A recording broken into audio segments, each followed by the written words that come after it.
Güclü leysan yağışları ardınca gələn sel Şamaxıda bir sıra fəsadlara yol açıb. Hazırda biz Şamaxı Padar-Qışlaq avtomobil yolunun 1-ci kilometrliyindəyik.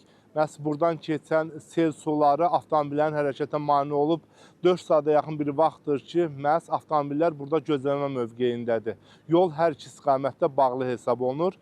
Dövlət Yol Polis əməkdaşları məhz bu istiqamətdə avtomobillərin hərəkətinə müvəqqəti olaraq qadağa qoyub. Bundan əlavə əraziyə texnika və canlı qüvvə cəlb olunub, yolun açılması yönündə işlər aparılır.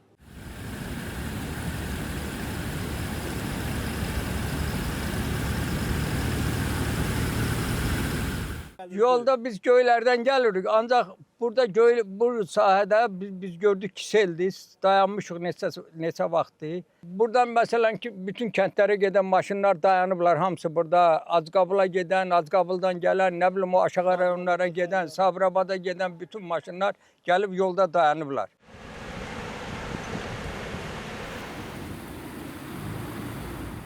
Dörd-beş saatdən yuxarıda qalmışıq yollarda. İndi texnika vasitəsilə yollarımız açılacaq.